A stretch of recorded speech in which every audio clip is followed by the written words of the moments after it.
Hey guys, what's up? It's Kevin for the win, and we're back for another edition of Monster Hunter Rise. Today on the channel, we are going to be talking about lances, the forgotten weapon of Monster Hunter Rise. So, we're going to be using a mix set with Night Rain's Black. We're going to be using the Gyarados Helm, which gives us Offensive Guard, Evade Extender.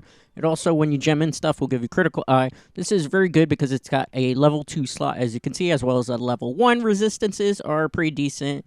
Obviously, you have a Fire weakness and a Thunder weakness with the Helm, but getting Offensive Guard is incredibly important for the Lance. We're also going to be using Diablo Mail S. That way we can get Guard level 2 as well as Offensive Guard on the set. We're also going to be using Barazarios' Vambraces S. That way we can get Guard level 2 as well. And gives us 2 level 1 slots, which is pretty decent. We're also going to be using Narkuga Coil. This will give us Evade Extender and also gives us a level 2 jump slot. Last, we're going to be using Diablo's Greaves, and we're also going to be using a Evade Extender, Evade Window Talisman. So let me bring this up fully for you so you can see the breakdown. 203 attack, 60% affinity, defense boost of 439, pretty decent resistances all around. When you break it down into skills, you get Critical Eye level 5, Guard level 5, Evade Extender level 3, Speed Sharpening level 3, as you can see. You also get Offensive Guard maxed out, which is very important. So, Critical Eye level 5 just gives you 25% more affinity. Guard maxed out will just say it greatly decreases the amount of stamina drain when you guard. Speed Sharpening just to sharpen your weapon carefully. And now for Offensive Guard, every time you block an attack and you counter attack, you will basically do more damage. So that's how this build will work. Now, as for the Lance, this is not necessarily the best weapon available to use in Monster Hunter Rise. It has not necessarily been nerfed, but it hasn't been given too many great abilities, not really great switch skills to my understanding from the amount of time that I playtested with it. So this is, for the moment, as of still 2.0, the probably most optimal way that you're going to be able to play it in terms of build. Now, obviously, as it says, this is a build. Builds are recommendations by, obviously, the person who operates a channel. That would be myself. That does not mean that you necessarily have to follow this to the T, or that this is necessarily the end-all to be-all, because obviously Monster Hunter Rise is getting multiple updates. So this is as of 2.0 where it stands. This could be changed in the future. Okay, so for the Lance, there's a couple of basics that you're going to want to go over. Mostly, you're going to be able to poke. If you use the A button, you poke forward. If you use the X button, you poke upward. Depending on the monster, case in point, we're fighting a Tetradon here. If you poke upward, you really will have a higher potential to kind of not only stun the monster, but as well as be able to, you know, kind of do the most maximum damage because you're getting it right up in the face. Another thing with the Lance that you can see is that when you see that blue aura there, if you're guarding and you press A, an incoming attack that you take, you will block it, and you will be able to counter-strike by hitting either the X or the A button. You can also cancel out of that. That works greatly for this set because, remember, we are using Offensive Guard, so it's a matter of learning how to parry. It does a decent amount of damage. Also, if you use the X and A button together, you can charge up a basically swing-type move that you do with the Lance, and when you do that particular move, you could do a significant chunk of damage. Usually, on average, with this build, you'll hit for about 129. Primarily, with the Lance, what you want to be focusing on is blocking, poking, and as you see there, counter-attacking whenever you can. There's also a charge attack that I will be showing you right now. It does a tremendous amount of damage, and you keep running in a particular position. Also, if you're really far away and you build up enough momentum, you will not only be able to do a whole bunch of damage, but you should be able to jump up in the air to do an aerial attack. I will try to pull that off in a minute. There you go. You saw if we did more top speed, where you saw us actually with wind around us, we would have been able to do an even greater amount of damage. So really, it's a matter of timing your pokes, using your X and A to get a good vertical charged up sweep.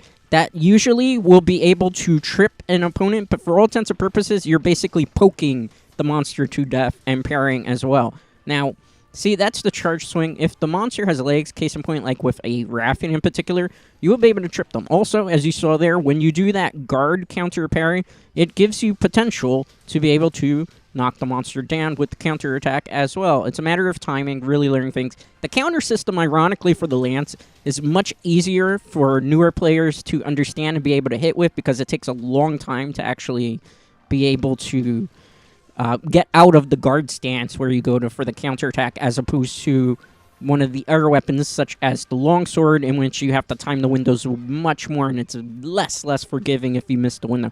Okay, case in point there, we were able to do the counter parry, but the monster darted out of our position here. Now, again, lances are not going to be able to speedrun you through anything. Maybe if you're playing in Village Quest and then trying to pass it off as you're speedrunning through high-rank monsters, which a lot of content creators have been doing. There are legitimate speedrunners, but I've seen my fair share of people trying to pass off Village Quest as high-ranked monsters to get, like, 1-minute clear times on certain things. That's just kind of how it is, really, sometimes with the Monster Hunter community. My guides, again, are not to use for speedrunning. They're just for the newer, less experienced players. Obviously, we have 5 million user install base, and a lot of people are just now starting Monster Hunter Rise. Either they came over from World, or they obviously have a Nintendo Switch and are just trying to get into it now with everything that was really going on with the pandemic. But fortunately, things are getting a lot better. I actually, myself, was able to get my second booster for the COVID vaccine. If I sound still a little nasal, I'm actually a little under the weather still for my second booster. Ironically, that second booster is really a doozy. So keep that in mind. As you can see here, it's really vital to try to get as many of those charging dash attacks off as possible. Usually you want to wait for the monster to be down, but there's certain situations where if there's enough distance between you and the monster, you want to take full advantage of that. Another good thing is you can actually guard through roars. So the problem is, like I said, poking the monster. It's a very slow weapon. And, okay, so they decide to do their turf battle. Let's take advantage of this. Like I've mentioned many times on the channel, you do want to play these mini-games because they get more drops from the monsters, as well as being able to do more damage to your intended target as well. So it's always in your best interest to do these mini-games. Get more loot. More loot is never a bad thing, especially if you want to craft things. And honestly, even if you don't need the crafting, you could just sell it at the end of the quest, which is sometimes what I like to do when I'm punching around, maybe Tetradon, or some of the things I usually use here. Okay, so it's down here. Depending on our positioning, because that's also what Lance is very important with, you have to get positioning on everything, we will see what we can do. We're too close to really do the dash attack, and there's like 3 monsters in front of us. Just great. So we're just going to go back to poking for now. Always go for the head. The reason why is because we have 60% affinity, so you want to target the weak spots. You'll know if you're hitting a weak spot if you see yellow. If you see blue, that means you're doing a tremendous amount of damage, usually, or super effective damage. That would mean if you're using elemental weapon. There's not really too many good lances that are elemental. There is the Magnamalo lance, but it is, for all intents and purposes, not bad, but it's not great. Unfortunately, Blast is one of those type of weapons where you really want to use it weapons that can inflict that status a lot more. Blast has been nerfed a bit, so usually when you use Blast, you want to use it reserved for either something like the dual blades. It's also really good if you're using it on a bow and arrow, which can fire multiple rapid shots out, where you can just kind of go ham on your monster that you're targeting. Another thing is that you can also use Blast very effectively with the Switch Axe, because although the Switch Axe looks slow, when you switch into the blade form, you could do a lot of damage with that as well. So, but Blast on Lances, I would not recommend it. Blast on Gun Lance has some applications, but not as much. Okay, so we're going to go back, poking high up on the monster's face. Why? Because that's how you can stun it, as you saw here. So that's kind of why with the Lance you want to focus really on trying to do that. Also getting combos. Okay, I thought I was going to go up, but we just did the counter strike. As you saw, you do 99 damage if you time it right. So there's also that. All right, we got a part break. Again, this is really a matter of poke, poke, poke, swing, swing, swing. Like I said, kill times are not going to be super high or super quick, even on some of the easier monsters, just because Lance is not a very powerful weapon. It's slow, and slow weapons obviously don't give you clear time. Obviously, if you're trying to speedrun something, you are most likely going to either use a light bowgun, a heavy bowgun, or a bow, because those are the things that really are able to just fire off a lot of shots. But obviously, Monster Hunter is for everybody. It's not just about speedrunning, and there are some people who like to use more off-the-wall weapons that are not as powerful or as meta. So that is what I do on the channel. I cover everything from what is meta and good to also the things that maybe are less used, because hopefully sometimes you could get somebody to try a different playstyle, more variety. It's never such a bad thing in a community. And maybe there's somebody who just wants to play Lance. I mean, Lance is pretty fun to play. It's just one of those things where you gotta know your role. Alright. Also, Lance is one of those weapons where, unfortunately, it is generally frowned upon when you're playing in multiplayer. The reason is obviously because Lance has a high potential of poking, and it can sweep. It has high potential to generally trip your partners, and usually if it's melee weapons, they will tend to jump in front of the lance, or they will get caught by the wide radius of the sweep attack, which you can charge up. Okay, so Tetradon is blue icon. For those of you who are new to Monster Hunter Rise or still don't know this, the blue icon means that you can capture the monster, or obviously it is close to death and you can kill it. It's a matter of your choice. Certain monsters, you get better rewards from slaying them. There's only like 4 in particular where it's really, really important. Then there's certain monsters where capturing them will give you a higher percentage to get a gem, such as like a Rathian, a Rathalos, Basilgeist. So those type of monsters, generally. Basilgeist is not an Elder Dragon, so you can't capture it. That's a common misconception I've seen from people doing online hunting that thinks that's the case. Alright, so we're going to do the dash attack because it is sleeping, and we're going to try to build up top speed here. Alright, there we go. We're going to jump up in the air. As you can see there, you do more damage when you jump up in the air and just strike with the lance. But you have to build up top speed in order to be able to get the maximum amount of damage out of that. Okay.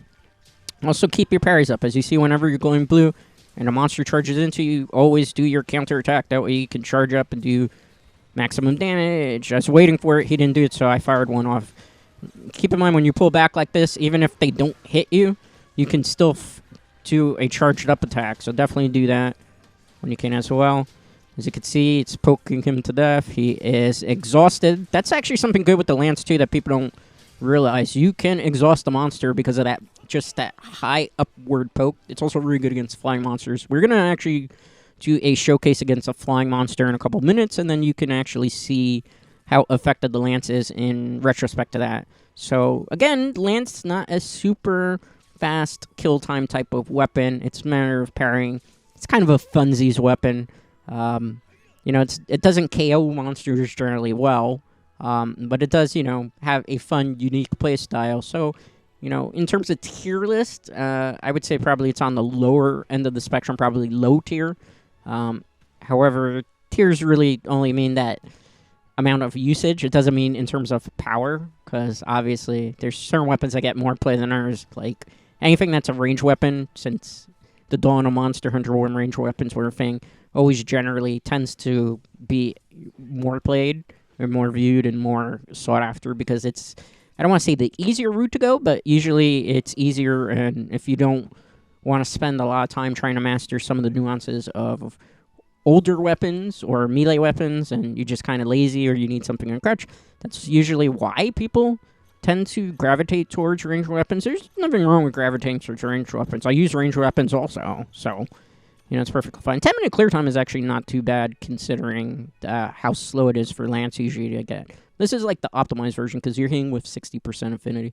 Alright, so for the purpose of this showcase, we will be demonstrating how the lance fares against a flying monster. And of course, one of my favorite flying monsters to use in this game as a punching bag is the good old Rathian, because not only is she a good example of what a flying monster can basically ruin your hunt if you're not using the weapon effectively, but it is a monster that can generally punish you, because if you are out of position, which you can be with the lance, even with a shield on, you can get poisoned. So it's actually a good monster to even practice on timing your parries, timing your dodging.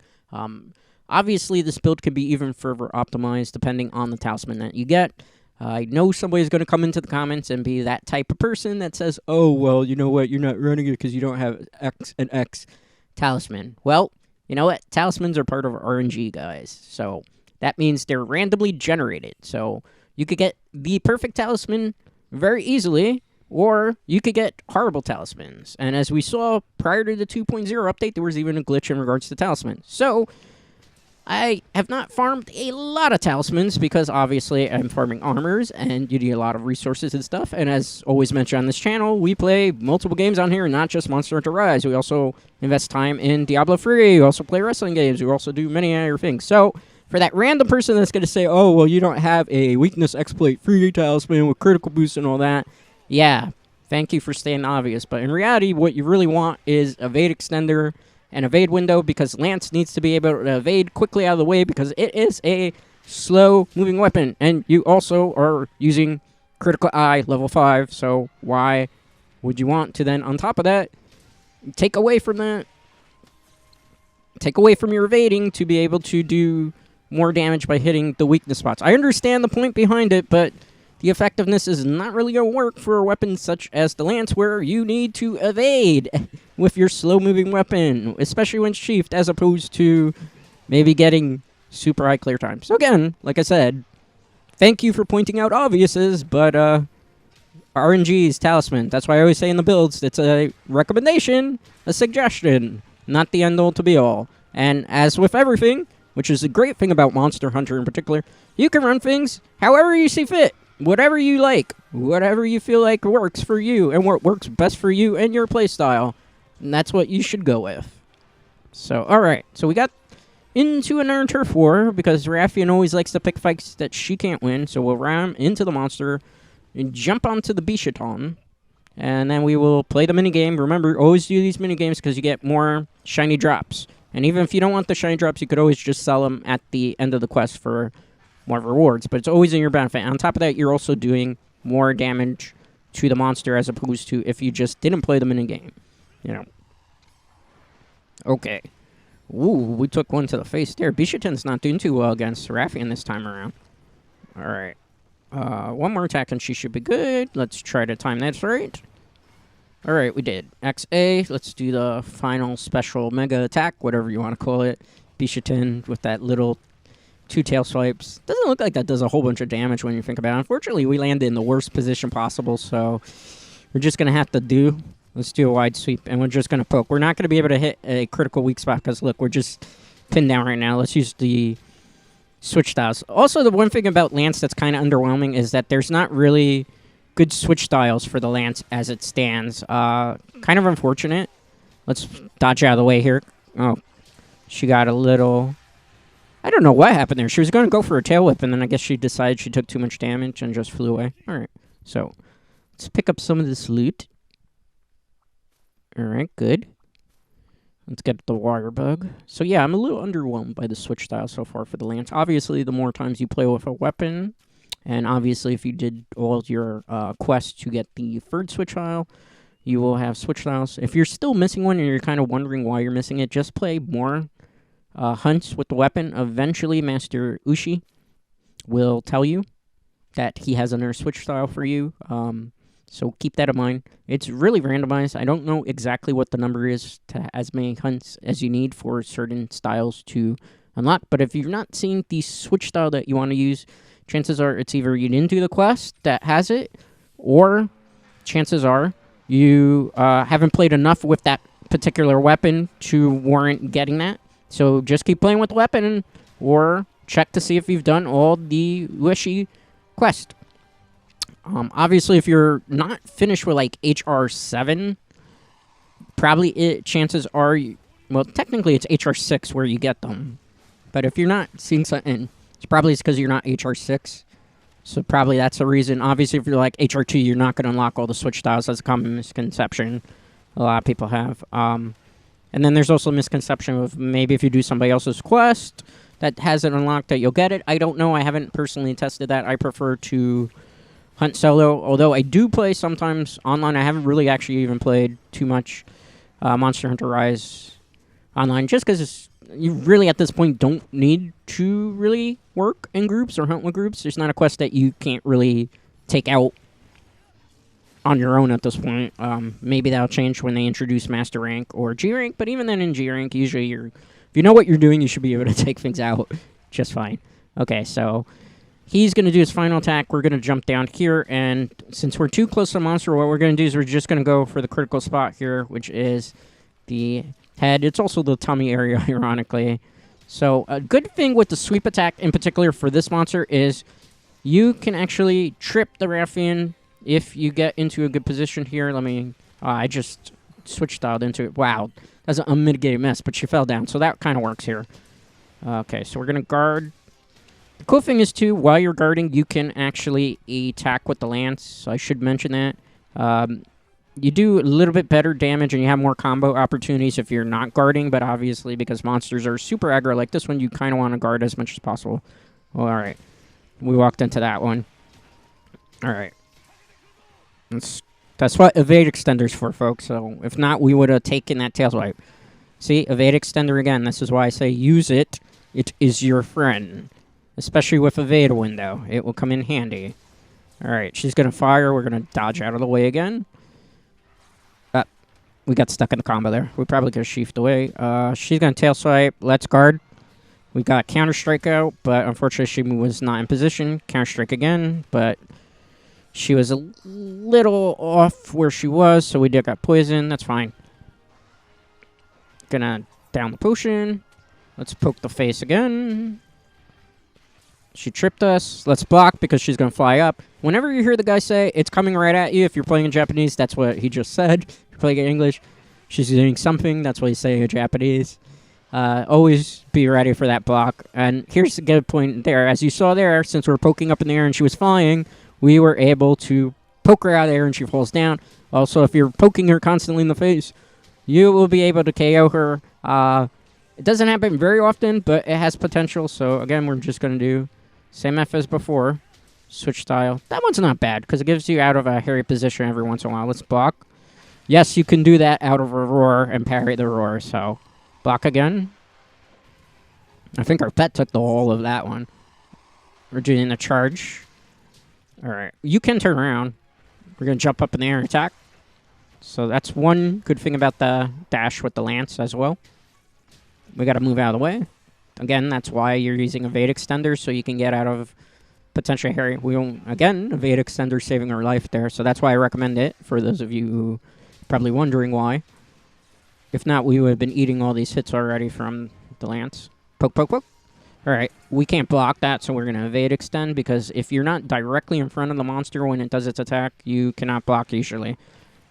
All right, I don't know what happened there. I think one of our buddies probably tripped her or stunned her. Okay. Another thing that's very important with lance that you're going to see is obviously, even with the Narkuga weapons, which are the ones that have the maximum amount of white sharpness for the moment. Keep in mind this is as of 2.0 update. Obviously in 3.0 we could have newer weapons, newer parts of the tree that give better options, but this is the one that has the best affinity and white sharpness, which is why people have gravitated towards it. So, but you still have to be careful because you can burn through sharpness very fast just from the amount of poking. Let's block. Okay. Looks like we were not the intended target. This is a good opportunity. We're going to do the dash attack. We're going to keep dashing, try to build up some speed. Unfortunately, we ran into the legs there. You can also cancel the dash, so that's very important to note by hitting the B button. So if you feel like you're not able to. All right, we got the trip. Let's go back to good old fail. Poke, poke, poke. Poke, poke. Do a charged up attack. Let's do the switch style because that is free damage. Usually it's like 117 if you get a good hit off. And then usually subsequent attack is usually 98 depending on the positioning. Is she going to run away again? Yeah, okay. One thing you can do, although I don't recommend it, is you can try to get some distance by dashing all the way towards her. Obviously, if you're dashing this much, you are burning through that stamina. I'm just using this to get the distance a little faster. Okay. That's fine. There we go. Now we're repositioning. I'm going to put the lance away for a second. Trying to get a attack up. Jump. Good. All right. Poke, poke, poke. Switch style. As you see, she's blue, so it's not taking this long of a hunt. Let's poke her out of this. All right. Block. Counter attack. That was the counter strike, but unfortunately she's too high up and out of position. But it's really about parrying. Okay. Block. Counter strike. Okay. So it's a matter of reading the monster's movement. Okay, she's going up in the air. We're going to charge a little bit. Alright, we took the tail swipe because we got punished there. We got a little bit greedy, that's fine. Let's go antidote. Okay. Now, keep in mind also with guard and your blocking, you are expending some stamina, and you have potential to lose a little bit of your green health as well. Keep that in mind. Alright. Block. We didn't counter strike that time because we would have been way out of position. Poke. Swing. Let's evade extender. Block. Because we weren't going to be able to evade in time. Alright. We actually stunned her up in the air by poking her tail because if not, she was going to tail swipe again. Alright. We used the Vega extender to get a little bit of distance here. Let's go dash attack. Get some free damage. Turn around, but she tripped over the edge. Wow, I have not seen her do that. Okay. Let's go charge up here. Alright, poke, poke, poke. You don't always have to jump when you do the dash. You could hit the X button to do basically a lance strike as well. Keep that in mind. Alright, reposition. Block. Okay. As you see, we don't take really any hit to our stamina or our health thanks to max up guard. We can guard out of just about everything at this point. Poke, poke, poke. Poke. She's almost dead. One more big counterattack and we should be able to kill her. Poke. Alright. Use the switch style. We were out of position. Block. Counterattack, but she did trip us because she had a follow-up for that. Block. Oh. See, it's a matter of timing sometimes. Block. Counter. Poke. Did 29. Block. We didn't have time to respond to that one. That's unfortunate, but it's okay. Let's use this flashbug here. Or it could get fired, because sometimes the animation for it takes too long. Alright. Let's continue to poke. And, as you see there, she succumbed to being poked to death. That's basically what Lance does. It pokes to death. It counters. It parries. You can build up some charge attack. Obviously, doing the dash attack is better against slow, larger monsters. Sometimes you could get it off against flying monsters. Quicker monsters, I wouldn't recommend the dashing. It's really a matter of countering, parrying, abusing offensive guard with this particular set, poking the monster in its weak spots, which, depending on the monster, usually it's always the head, so it's never really going to change. I don't think there's ever been a Monster Hunter where the head is not considered a critical weak spot, so definitely. Like I said, it's not going to get you the fastest clear times. You're not going to be able to speedrun through monsters unless maybe you're trying to pass off Village Quest as speedrunning things. Hey, teach their own right. But this will be effective. This will probably be the best build for the moment as of 2.0 update as to what you should use with the lance. Obviously, you can use elemental lances, but really the Narkuga lance is where it's at least for the moment. This could change in 3.0. Hopefully it will. Hopefully we get more switch styles too, because the lance switch styles are not so great, not so bad. Anyway, guys, this is going to do it for today's edition of Monster Hunter Rise. If you have a lance build that you think is interesting and you'd like to share it, feel free to do so in the comments. And if you're a lance user, just give me your general impressions as to what you think about the lance in Monster Hunter Rise. Anyway, till next time, a like on this video is greatly appreciated, and consider subscribing to the channel if you haven't already done so.